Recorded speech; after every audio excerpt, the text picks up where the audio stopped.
You coward. You murdered my husband in cold blood.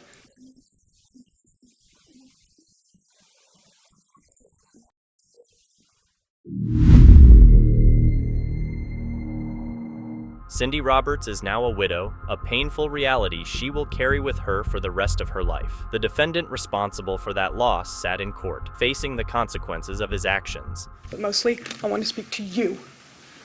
You. And they were forced to listen. I will not speak your name.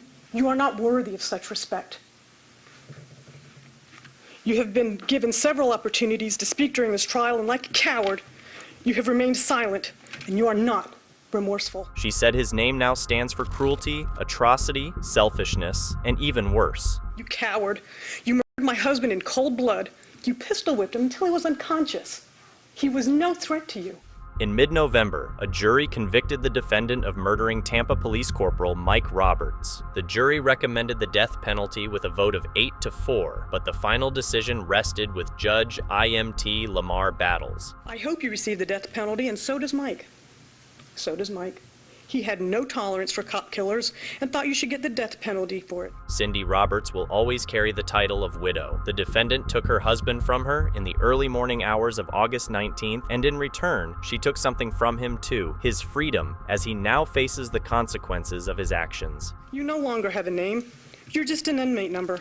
But to many of us, you will just be known as cop killer. And just 5.5 minutes later, the judge ruled that the state would also take away Alberto Delgado Jr.'s life, sentencing him to death. Mr. Delgado, for the murder of Corporal Michael Roberts, this court sentences you to be put to death in the manner prescribed by law.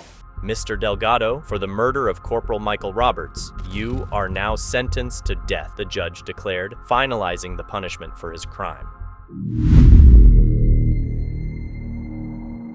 Tyrone Miller, one of 3 men convicted of murdering Marine Sergeant Jan Peck and his wife Kiana in 2008 at their French Valley home, appeared in a Riverside courtroom where he learned his fate.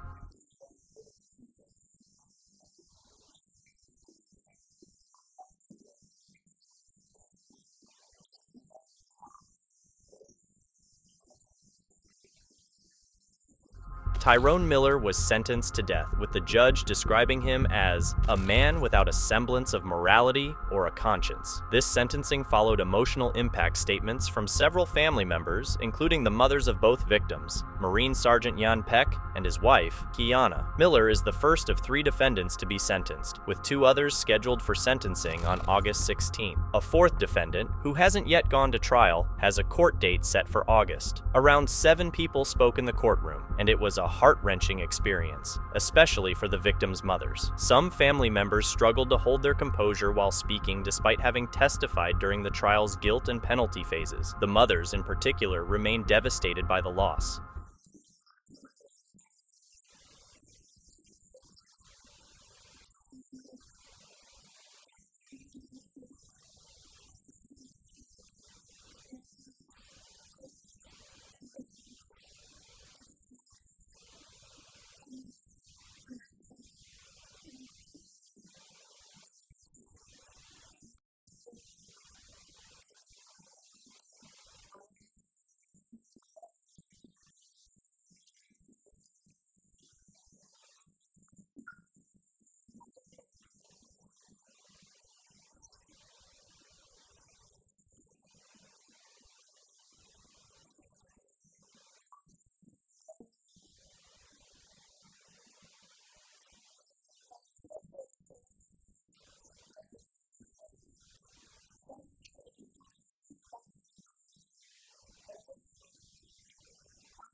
Some of the horrific details about what happened to Kiana and her husband emerged during the trial. They were both tied up while their home was ransacked. Kiana was sexually assaulted before both were brutally murdered. The ordeal was essentially a form of torture, leaving a lasting impact on their families. A Dallas man had to be forcibly removed from the courtroom after being found guilty of engaging in organized criminal activity related to the kidnapping of a girl.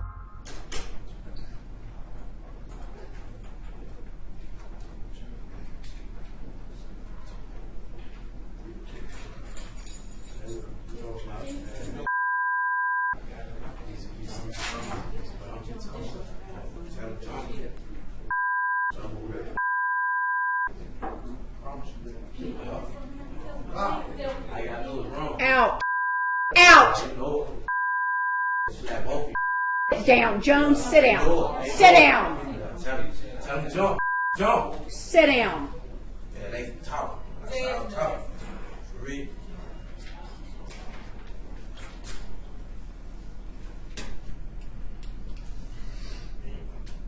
Don't even matter no more, bro. I forgot. Come on, man. Read. Tell me I forgot. Yeah. Come on. Sit.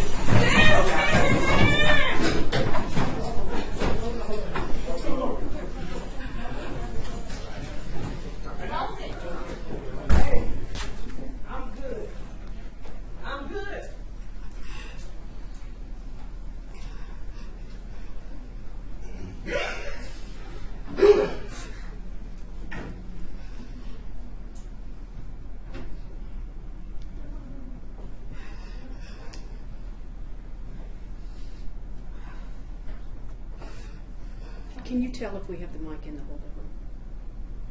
If we have the mic on in the holdover? Desmond Jones was sentenced to 99 years in prison for his involvement in the organized kidnapping of a girl. Murder after 18-year prison, but prosecutors say he is innocent. A 35-year-old man who spent more than half his life in prison for a murder that prosecutors now say he didn't commit has finally been freed. I forgive him. Just like I've made mistakes my life, and people have forgiven me, and people have shown mercy on me. I will do the same. A reinvestigation by the Brooklyn District Attorney's Conviction Review Unit revealed that Sheldon Thomas was wrongfully arrested and convicted after being set up by the police. There's still a 14-year-old boy who lost his life in December of 2004. So no winners, but there were a lot of lessons that I think we learned from this case. The investigation uncovered that officers holding a grudge against Thomas knowingly presented a witness with a different Sheldon Thomas.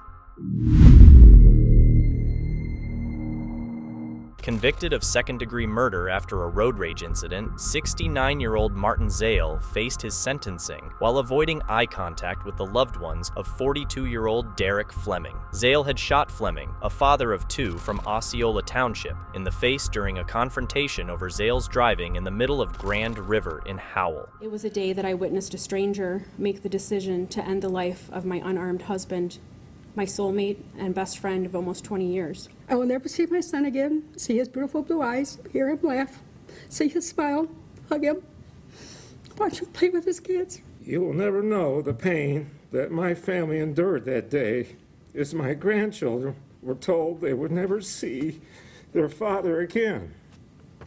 I want to get you to get the maximum sentencing. Judge Miriam Kavanaugh sentenced Martin Zale to 27 years in prison, stating that he showed a lack of remorse, had a history of violent confrontations on the road, and could have easily driven away to avoid the situation. After the sentencing, Zale's wife and two sons defended him, saying he was not the person portrayed in the trial, that he would never intend to kill anyone, and that he acted in self-defense. However, the judge disagreed with their claims. You pose the worst kind of danger to our community.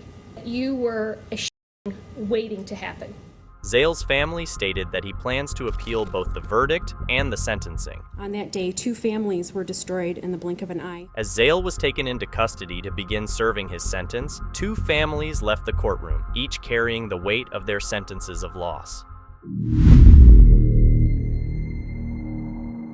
Prosecutors are reviewing several crashes involving Nicole Linton, as her attorney argues that she suffers from mental health issues. Linton appeared in court, facing 6 counts of murder and 5 counts of gross vehicular manslaughter after a devastating crash in Windsor Hills. During the hearing, Linton showed emotion at times as prosecutors presented their case, revealing that she had been involved in 13 prior accidents both in and out of state. The most recent of which we are aware is a 2020 collision in which 2 vehicles were totaled and there was bodily injury. In the Windsor Hills crash, several people were injured and 6 were killed, including Ashery Ryan, her baby, her boyfriend, and their unborn child. 2 other unidentified women also lost their lives in the tragic incident. You're trying to answer the question of, we know what happened, but why it happened. The central question remains, why did the crash happen? District Attorney George Gaskin stated that there is no evidence of alcohol or drug use by Nicole Linton. However, her defense attorney argues that her mental health may have played a significant role in the crash. It is becoming more and more evident as our investigation continues that this is an incident, an episode that was caused in large part by documented profound mental health issues that Ms. Linton has been suffering from over a period of years. Criminal defense attorney and legal analyst Lou Shapiro weighed in, stating that the focus of Linton's defense will likely be on her mental health. He suggested that her attorneys may argue she was experiencing a mental health crisis at the time of the crash, which could impact her culpability. However, Shapiro also noted that this defense can be challenging, as prosecutors will likely focus on her history of accidents to establish a pattern of dangerous behavior. Anything of like a mental health issue, if someone is very depressed or suicidal or something of that sort, that could play into sympathy and compassion by the prosecution and the judge. However, when we're dealing with stakes this high, with deaths and violence, so to speak, that can only go so far. Mental health expert Dr. John Stillman added that while mental health issues may be a factor in Nicole Linton's case, they do not necessarily excuse or explain the crash. The truth is that, carrying out, violence or, executing violence on other people is not very common with mental illness. And when it does happen, there are usually many, many other factors that play into that. Nicole Linton was denied bail during her hearing, which brought her to tears. If convicted of all charges, she now faces the possibility of life in prison. Deputies described a February 2020 road rage incident that resulted in a man's death. One of the men involved in the deadly shooting was sentenced to life in prison. Inside the courtroom, Isaiah Robles' family expressed that they had been waiting for justice for 2 years. They finally received it, as both men involved in the incident were sentenced to life in prison. For the U-turn that you made in your car when you ran down the victim in this case, you wouldn't be here.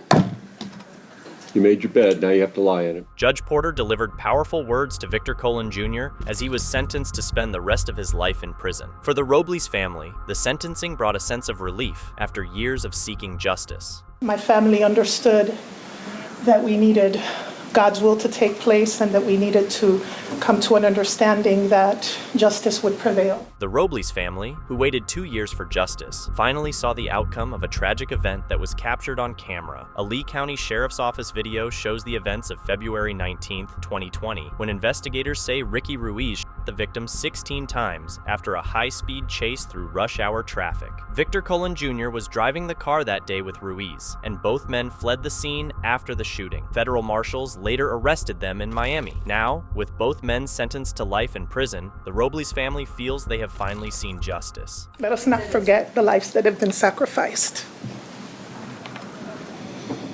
He was a friend. He was a friend, even to the perpetrator. However, that justice comes with a deep void for the Robles family, as no sentence can fully heal the pain of losing their loved one. We will never be the same again. Victor Colon Jr. was sentenced to life in prison for his role in the February 2020 road rage incident that resulted in the death of Isaiah Robles. Both Colon and Ricky Ruiz, who fired the fatal shots, received life sentences. Jody Herring, who pleaded guilty in 2017 to the murders of her cousins Regina and Rhonda Herring, her aunt Julie Falzerano, and state social worker Lara Sobel, appealed her life sentence without parole in February for the first-degree murder charge in Sobel's killing. Herring shot and killed her 3 family members at their home in Berlin, believing they were responsible for the Vermont Department for Children and Families taking her daughter. Afterward, she drove to downtown Bar, where she waited outside the DCF office with a shotgun and killed Sobel as she walked to her car. Excuse me for 1 second so I can get them out.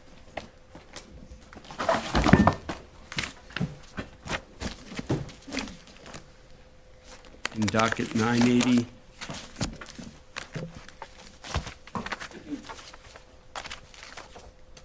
-8-15, count 1, which is the murder of Julie Falzerano. Sentence will be 20 years. to life to serve. Count 2, the murder of Rhonda Herring. Sentence will be 20 years to life to serve. On count 3, the murder of Regina Herring. The sentence will be 20 years to life to serve. Those will all run concurrently with each other. In docket 925-8-15, the murder of Lara Sobel. The sentence is life without parole.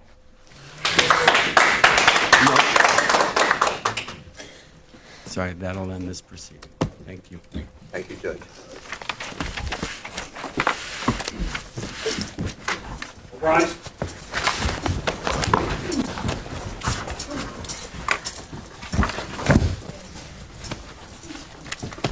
Jody Herring was sentenced to 20 years to life for each of the 3 second-degree murder charges related to the killings of her cousins Regina and Rhonda Herring and her aunt Julie Falzerano.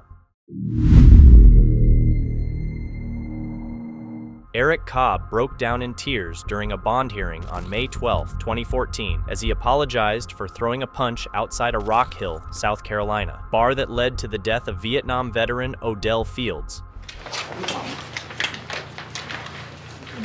This warrant does say that the incident date is May 10, 2014. It reads that the defendant did willfully and unlawfully violate South Carolina Code 16310, murder, when he struck the victim, Odell Fields, one time in the face with a closed fist. The victim fell to the ground and became unresponsive. The victim was airlifted to CMC in Charlotte, where he was placed on life support. The victim remained unresponsive and was pronounced dead at CMC on May 11, 2014.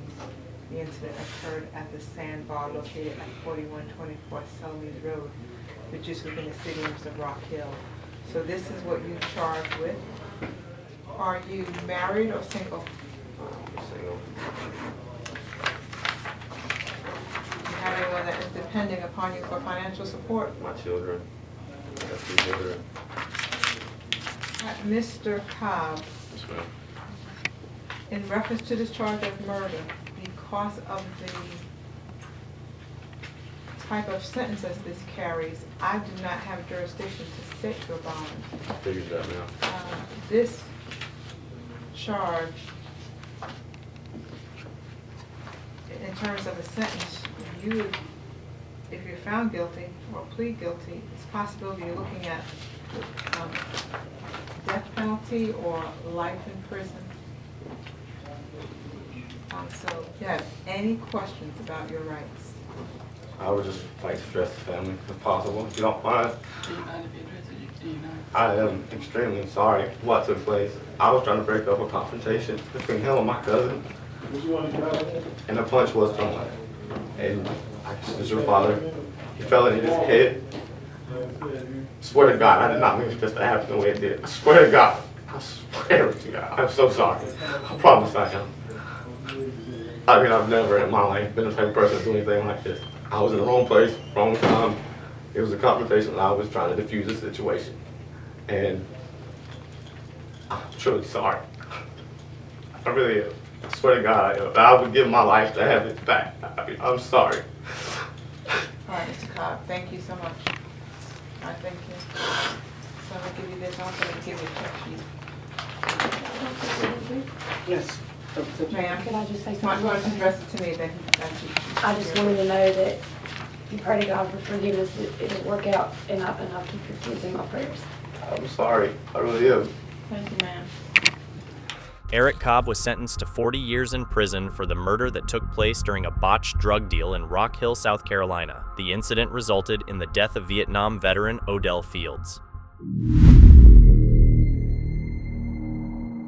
A jury in Williamson County found Ashley Kroese guilty in the case involving the tragic death of Brentwood police officer Destin Legieza. Kroese faced multiple charges related to driving under the influence and was convicted on all 4 counts. Vehicular homicide with a blood alcohol level of 0.08% or higher, vehicular homicide due to reckless behavior, and reckless aggravated assault leading to death. As to count one, we, the jury, find the defendant guilty. Of what charge? Vehicular homicide, parentheses intoxication. As to count two, vehicular homicide, 0.08% alcohol concentration or greater, we, the jury, find the defendant guilty.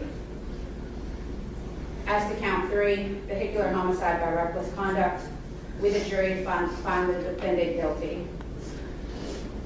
As to count four, reckless aggravated assault resulting in death, we, the jury, find the defendant guilty. The tragic accident happened in the early hours of June 18, 2020. According to prosecutors, Ashley Kroese, who was 24 at the time, had a blood alcohol level twice the legal limit when she drove the wrong way on Franklin Road. She crossed the center line and collided head-on with Officer Destin Legisa's patrol car. Sadly, the 30-year-old officer, a 5-year veteran of the Brentwood Police Department, was pronounced dead at the scene. Officer Legisa became the first officer in Brentwood's history to lose his life while on duty. Officer Legisa, who had followed in his father's footsteps to become a police officer, left behind his grieving wife, Heather. She later filed a wrongful death lawsuit against the bar that allegedly served Kroese alcohol before the crash. The lawsuit was resolved in April 2021 with a settlement for an undisclosed amount. Thank you. If you pass the form back to Mr. Aiken, and please have a seat. Please have a seat, Ms. Kroese.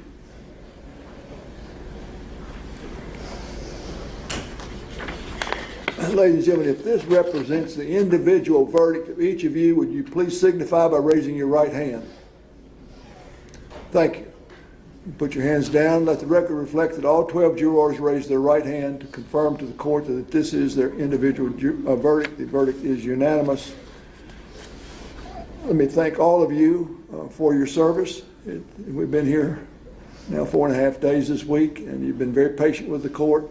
You've been very, very respectful to the court and to the parties, and I hope that this experience that you've had has been enlightening for you. So with that, you are excused. Please rise. Thank you, everyone. Please be seated. As the 13th juror in this case, and exercising my role in that regard, the court finds that the weight of evidence supports the jury's verdict. Mr. Hess, at this point, is there anything further? We just need to order a pre-sentencing report. Yes, Your Honor. Given that the defendant has been convicted of non-probatable felony offenses, the state moves to revoke her bond pending sentencing. Mr. Hoffman. We would ask that you don't revoke her bond because she has shown to the court that she is reliable, she will not go anywhere, she will not flee, and she has shown the court that she obeys the rules of probation that have been put on her. She's had 2 different bracelets on her legs that she's been wearing this whole time, and I believe that the court can trust her until we have our sentencing hearing. Mr. Hess? The situation has changed now, Your Honor. She's been convicted of offenses that carry mandatory prison sentences.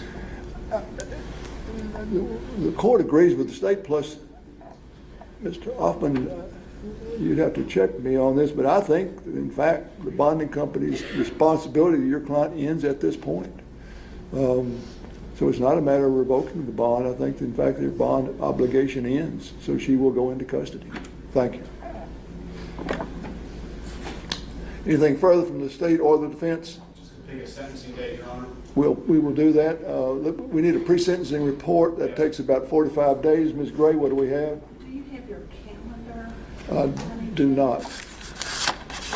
Are we going to do a special set? Yes. Okay. 2 days, maybe. Okay. Then I need my calendar. Ms. Arnold, if you can bring my calendar.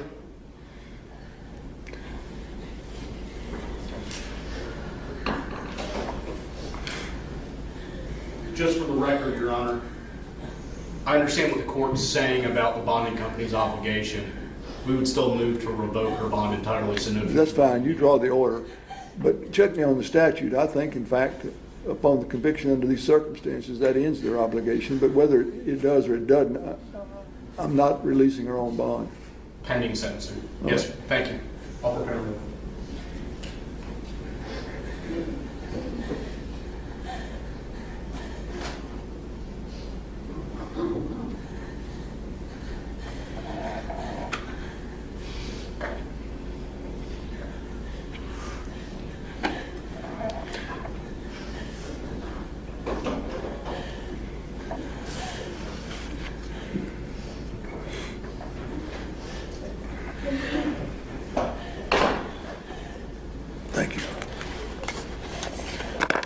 Okay, so let's see, we need something, it looks like, toward the end of March or the middle of April, is that right, Ms. Gray?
I've got a bench trial on April the 1st, that's a Friday.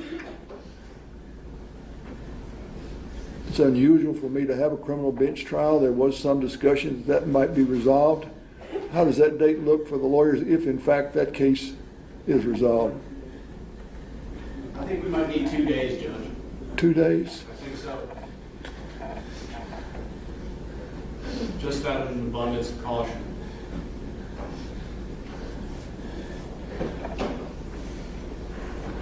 Okay. Why don't we do this? Let me see if I can get coverage on the 30th, which is, that's criminal arraignments. March 30th? And I'll see if I can get somebody to cover my docket that day. And then we're looking at March 30, March 31. I'm afraid it's going to be pushing it on the probation officer because Okay. it just gives us 30. They can get it done. Do you think they can? Okay. In this case, they'll get it done. So right now, we'll tentatively set it for 3:30 and 3:31, and then I'll see if I can get coverage on my arraignment docket. And then we'll need a courtroom, Ms. Gray. Yes, sir. But we'll work that out. Yes, sir. Your Honor, Yes. I have court on the 30th. You're saying March 30th? Yes, March the 30th and March the 31st, those two. I'll have to try to get that changed. Okay, well, I've got to get coverage as well, so I'll go to work on that immediately. But right now, we're tentatively thinking in terms of March the 30th and March the 31st, okay? Yes. Anything further before I adjourn court? Yes. Anything further from the defense? Very well, then the court is adjourned. Thank you all.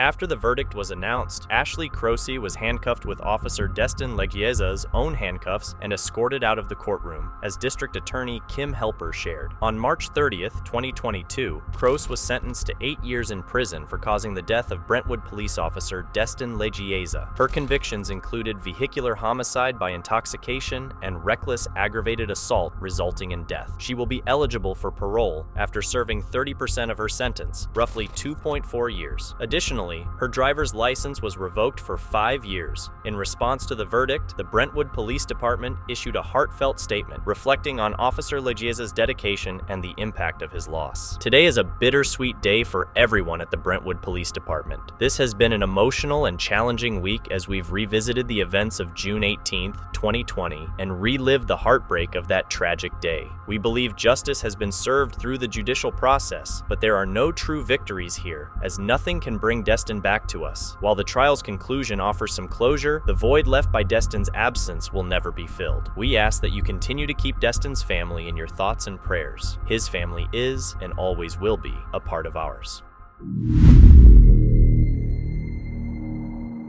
For 15 years, Lynn Ferguson kept silent about witnessing her father take her special needs brother into another room and hearing the sounds of a struggle the night before the boy disappeared. I stayed quiet because I was abused, and I told people what I knew he wanted me to say, she testified on the third day of her father's murder trial. Dewan Ferguson was charged with first-degree murder in 2019 for the presumed death of his son, Christian Ferguson. On June 10, 2003, Dewan reported to police that he had been carjacked with Christian still in the car. While the vehicle was later recovered, Christian was never found. Due to a severe genetic disorder that impaired his body, Christian required extensive medical care and medication, leading authorities to presume he had died. Lynn, who was a year younger than her brother and went by the name Connor Ferguson at the time of Christian's disappearance, took the witness stand and shared disturbing details. She testified that her brother was often left neglected, stating she never saw her father or stepmother provide Christian with food or the critical medications he needed.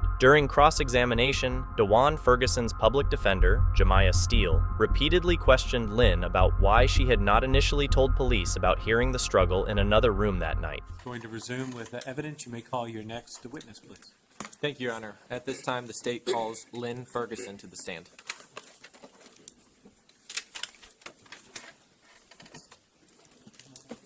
Good morning. Welcome.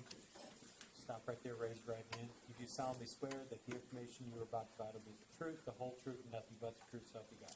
I do. Thank you. Go ahead and take a seat here. Witness stand. Make yourself comfortable. And when you do get comfortable, if you just spell your name for the reporter, please. Could you just spell your name, please? Lynn Ferguson, Linferguson. All right, and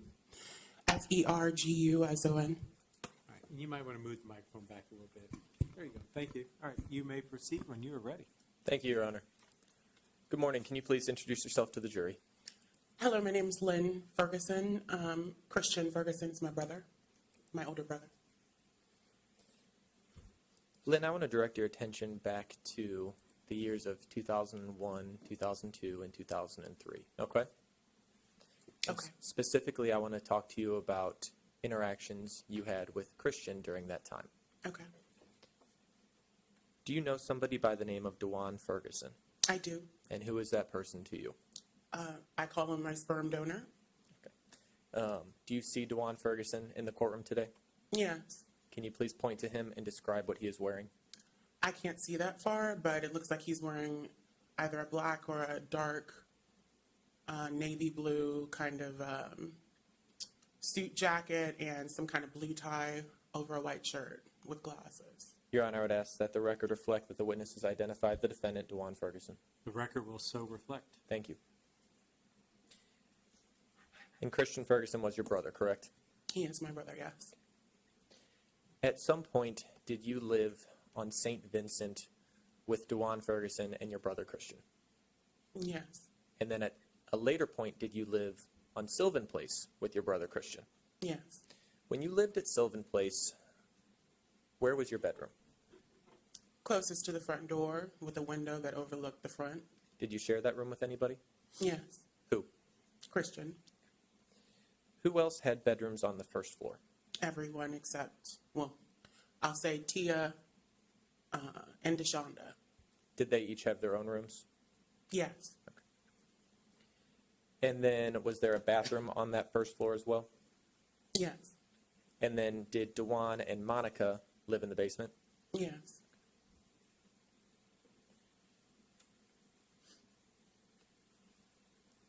What year were you born? 1994. And when was Christian born, if you know? 1993. Do you guys have birthdays that are close in time to each other? Yes. Okay. And what month would that be? October. So you were 1 year younger than Christian? Almost. Can you describe to the jury what Christian's physical appearance was like after he had suffered his coma in 2001?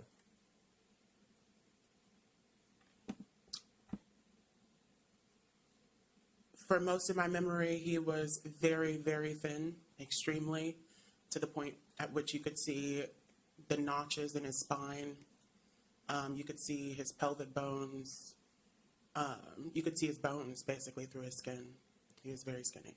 Do you remember a time in your childhood where you would be able to play with Christian? Mm-hmm. And Yes. would that have been before he had his coma in 2001? Yes.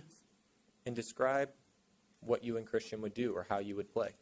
We watch Pinky and the Brain. We'd play Rugrats through the CD-ROM on the computer, or through the computer.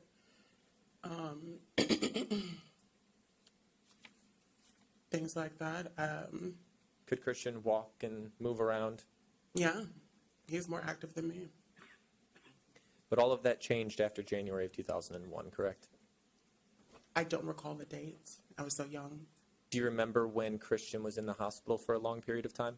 I do remember that happening. Do you remember how long he was in the hospital? No. Would you describe it as a short amount of time or a long amount of time? A long Weeks, amount of time. months?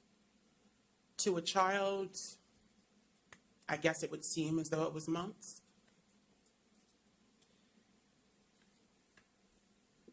When Christian was in the home on Sylvan Place, where would he be all the time?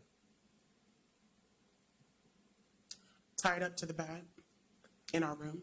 And what do you mean by tied up to the bed? Can you describe that to the jury? Yeah, there was a comforter that was usually tied around his torso, around his abdomen area, and it was tied with a knot behind the bars of the bunk bed that was at times split apart.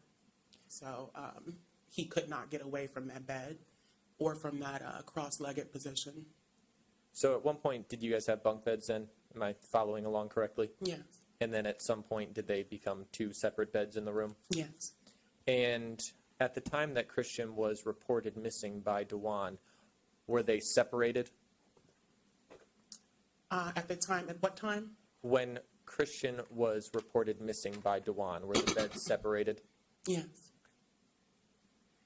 Now, you talked about how Christian would be tied up to the bed. Was there anything that you remember in your childhood during this time period where Christian would be left alone at the house? Yes. Can you describe that to the jury? There was one situation, we left the house, and it was dark outside, and I remember all of the lights were out in the house. They were turned off. It's dark in the house, and I even remember asking, is Christian still in there? And we went to the Renaissance Hotel, which I called, I think, the Black Hotel back then. And I remember it vividly because we ate burnt burgers. Yeah, we were just supposed to be having fun while he was at the house, to my knowledge, strapped to the bed in the dark. Were there any other adults that were left with him? No, not that I know of.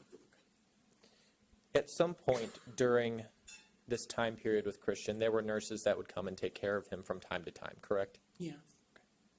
But in the evenings and over the weekends, there were no nurses in the house. leading. Hold on a second. Yeah, sustained. Just restate your question, please. Would nurses be in the house in the evenings? I don't recall when the nurses would be there.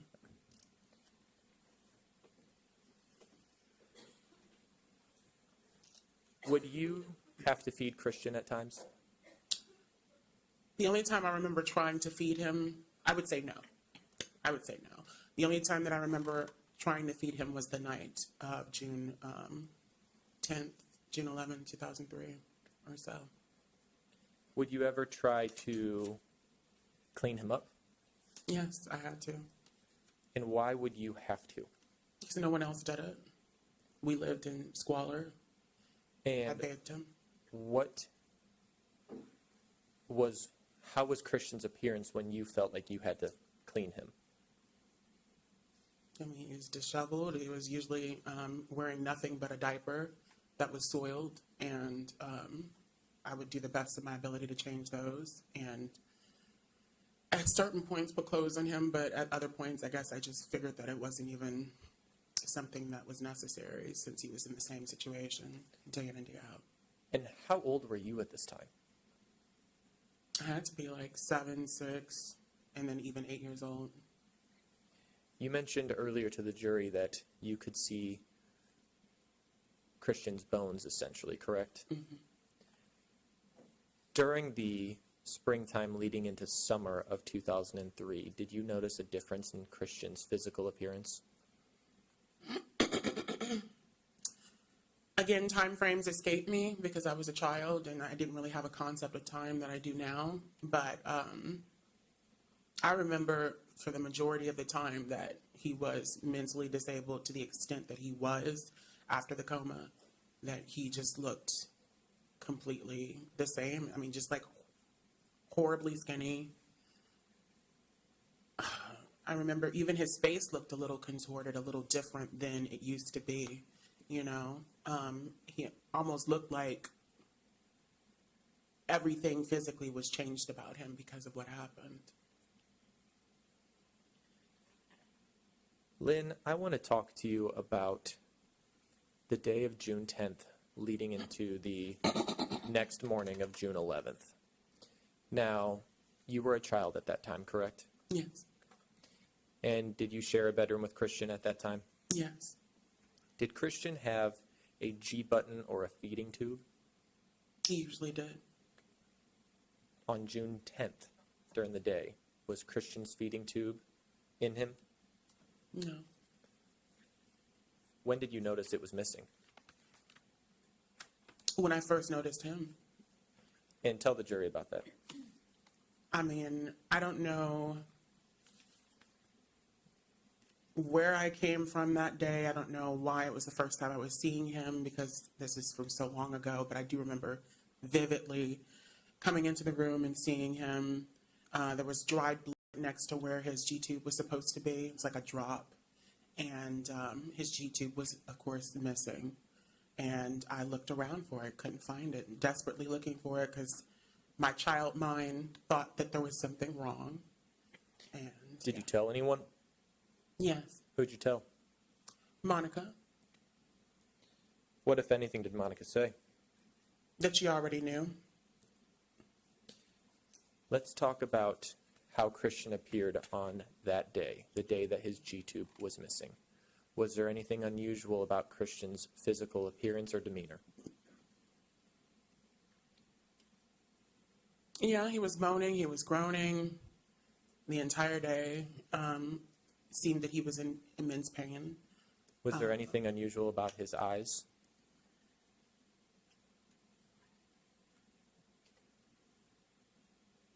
Honestly, don't recall. This moaning, this groaning, what you described as immense pain, did that continue from the day leading into the night? Yes. And in the middle of the night, were you in the same bedroom as Christian Ferguson? Mm-hmm. Yes. Did anyone come into your room that night? Yes. Can you please tell the jury about that? Dewan came in with Monica, took Christian into the other room, which was known as the TV room. And you could only see a sliver of that from my room. I don't think they knew that I was awake. And seemed that a struggle ensued. I heard... Now, you could not see into the room, correct? Yes, that's correct. So can you describe what you heard that makes you think that it was some sort of a struggle?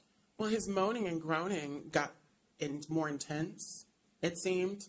And then all of a sudden it stopped after some kind of struggle. I don't know what those noises were exactly, but it seemed like a struggle of some kind. And then it just stopped. And then what happened after the moaning stopped?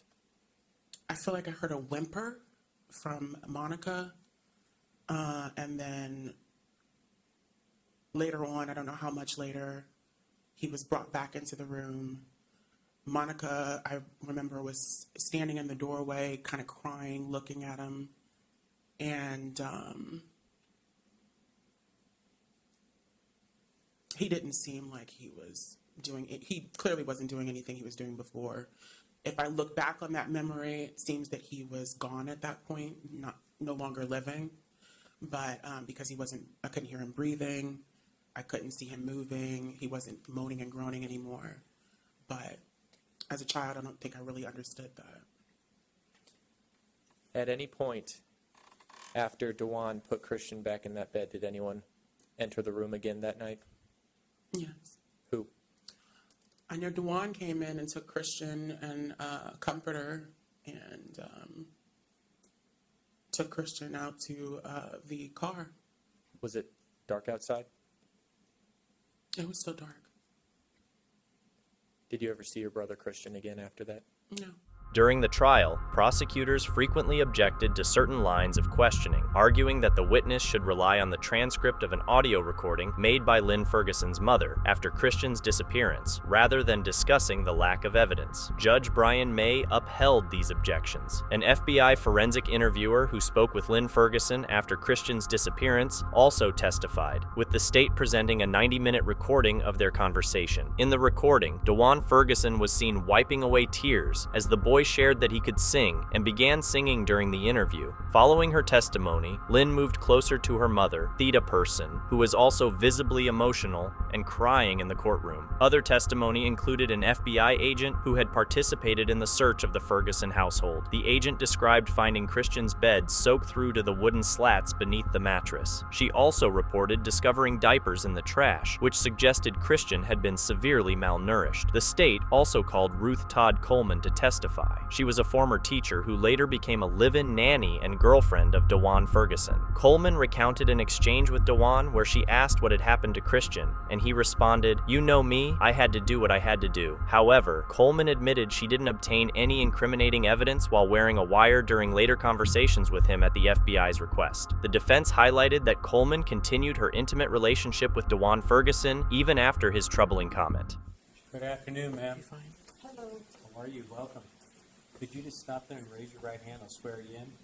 You do solemnly swear that the information you're about to provide will be the truth, the whole truth, and nothing but the truth, so help you God? All right, thank you. Go ahead and take a seat up here. Get comfortable. And when you do sit down, if you just spell your name for my recorder. Okay?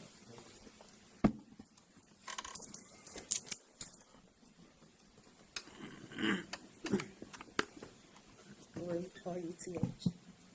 Last name Coleman, C-O-L-E-M-A-N. All right. So, ma'am, if you could just scoot up a little, make sure you speak loudly into the microphone for us, okay? Okay. All right, thank you. Do you need some water or anything? Mm. All right, thank you. You may proceed. Thank you, Your Honor.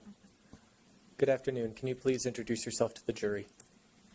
Good afternoon. My name is Ruth Coleman. Can everyone hear her okay? Thank you. Ms. Coleman, thank you for being here today. Do you know somebody by the name of Dewan Ferguson? Yes. How did you meet Dewan Ferguson? I was his kid's teacher. At some point after you were his children's teacher, did you become a nanny for the Ferguson household? Yes. Do you know approximately when that was? Shortly after I was their teacher, I moved in to be their nanny. And hold on 1 second, ma'am. Can you scoot a little closer or pull it down? I'm having a hard time hearing you. Okay. Shortly after I moved, I was their nanny. Shortly after I was their teacher. so I'm following right, you were their teacher and then you became a nanny? Yes. And how is it that you became the Ferguson kid's nanny? He asked me to. He asked you to? Yes. And when you say he, are you referring to Dewan Ferguson? Yes. Were you a nanny that would work part-time, full-time, or something else? Full-time. Right. Would it be something where you would go to the house, or did you live in the house? I was a live-in. All right. Where were you a live-in nanny with the Ferguson household? What do you mean? Do you know what street this was on? St. Vincent. And was that in St. Louis City? Yes. Okay. If you can remember, do you remember the years, roughly? No. Early 2000s? Yeah. Late 90s, early 2000s? Mm-hmm. Who were the kids that you would nanny for? Connor and Christian. At any point, did the relationship between you and the defendant go beyond that of a live-in nanny? Objection, relevance. Your Honor, we discussed this pretrial. It goes to explain the subsequent conversations between the two of them. Yeah, that'll be overruled. You may answer the question then. Yes. Did you become his girlfriend? Yes. And was that while you lived in the house? Yes. At some point, did you stop being the Ferguson nanny? I was the nanny / girlfriend. Okay. At some point, did you move out of the St. Vincent house and stop taking care of the children? Yes. I want to flash forward a couple years after that had happened. Did you keep in contact with Dewan Ferguson kind of off and on during that whole time period? Yes. At some point, did you learn about Christian Ferguson being reported missing by his father? Yes. And subsequent to learning about that, did you have a conversation with Dewan Ferguson about it? Yes. Did you ask him what had happened? Yes. What did he tell you? You know me, I had to do what I had to do. When he said, "You know me, I did what I had to do," did you ask any further questions as to what that meant? I just looked at him. You looked down? Mm-hmm. Did he say anything else about it? No. Did you attend any sort of prayer vigils or search parties looking for Christian Ferguson? Yes. Did the defendant, Dewan Ferguson, have anything to say to you about that? I shouldn't go. He told you not to attend them? Mm-hmm. Is that a yes, ma'am? Yes. No further questions, Your Honor. All right, thank you. Cross-examination. Thank you.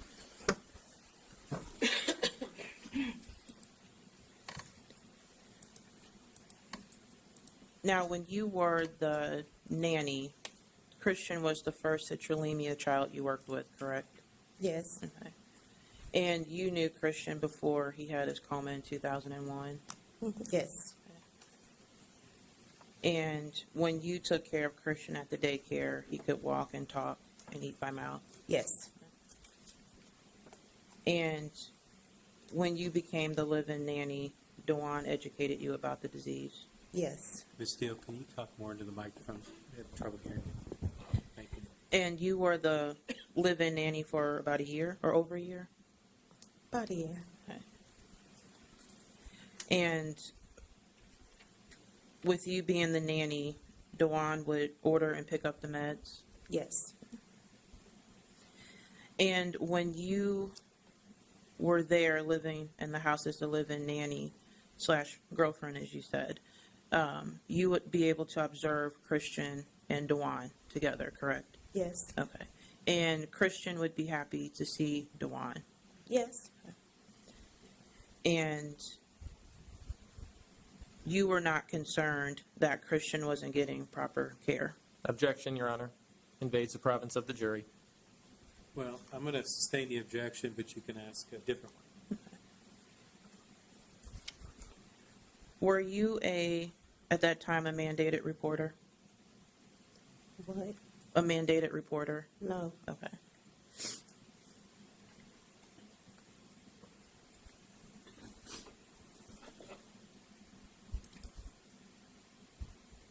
When you spoke with Dewan, when he made this statement about, "I did what I had to do," you were wearing a wire for the FBI, correct? Your Honor, objection. May we approach? You may. All right, so the objection's overruled. Why don't you ask the question again? Okay. Please. Thank you.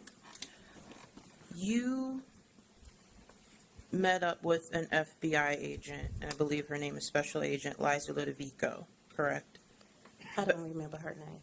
Do you remember working with a FBI agent? Yes. Okay. And she asked you to wear a wire when meet up with Dewan Ferguson? Yes. Okay.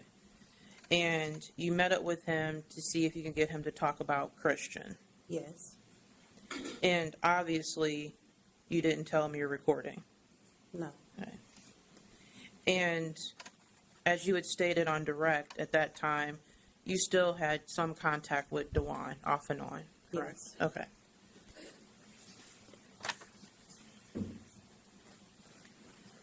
And you claimed that Dewan said in that conversation, "I did what I had to do." Yes. Correct. And Dewan did not tell you what that meant? No. And you met with him again and wore a wire another time? Yes. Right. And the FBI wanted you to do that again? Yes.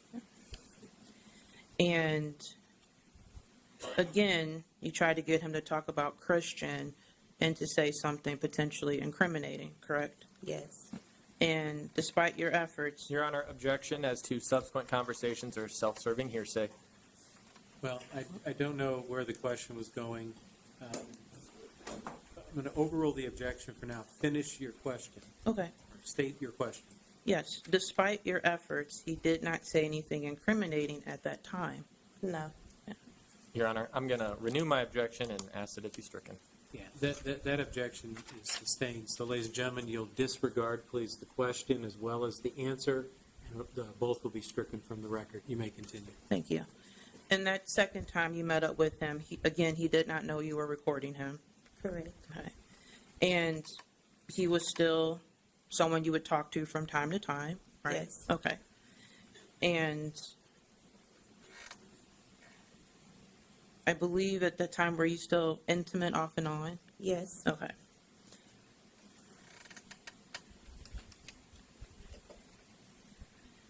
Even after you did those wires for the FBI to go talk to Dewan, you still would talk to him after that, correct? Yes. Okay. And that was to check up on him? Yes. And that's something that you did on your own? Yes. Okay.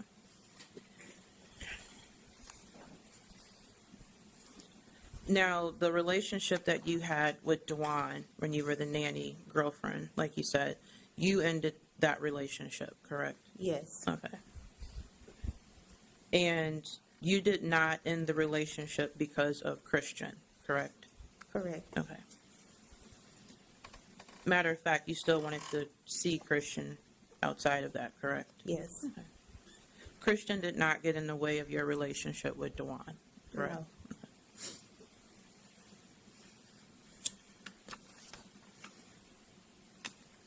Now, you just said on direct something about don't go to a prayer vigil.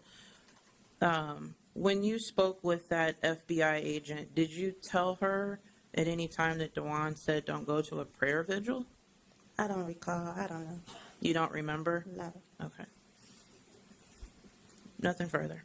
All right, thank you. Redirect. No, Your Honor. A witness may be released. Yes, Your Honor. Thank you, ma'am. You may step down. Dewan Ferguson faced additional charges, including 2 counts of rape, 2 counts of statutory sodomy, and second-degree molestation. According to court records, police allege that he abused a victim over a period spanning from September 2000 to 2003. Ultimately, Dewan Ferguson was sentenced to life in prison without the possibility of parole.